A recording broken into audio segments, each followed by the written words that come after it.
या झेडपी शाळेची गोष्ट थोडी वेगळीच आहे। बीड जिल्ह्यातील आष्टी तालुक्यात भवरवाडी गावात ही शाळा आहे। केवळ 32 विद्यार्थी आणि वर्ग फक्त 2री ते 4थी।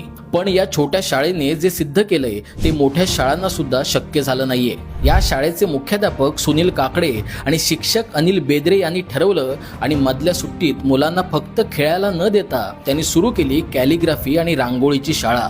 कॅलिग्राफीने अक्षरासोबत विचारही सुंदर झाले।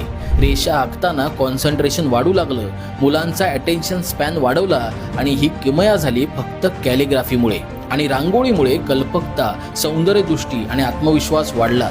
या सगळ्या उपक्रमाचा खर्च शाळा स्वतः उचलते, कारण इथे शिक्षण फक्त खर्च नाहीये तर एक गुंतवणूक आहे। या उपक्रमाला गावच्या सरपंचांनी सुद्धा साथ दिली। त्यांनी प्रत्येक मुलाला कॅलिग्राफीचं पेन गिफ्ट केलं। शाळेची पटसंख्या जरी कमी असली तरी ही 32 मुलं आणि ही शाळा आज भारतासाठी प्रेरणा ठरते। त्यामुळे या मराठमोळ्या शाळेचा व्हिडिओ नक्की व्हायरल करा आणि अशा युनिक व्हिडिओसाठी संवाद सेतूला फॉलो सुद्धा करा।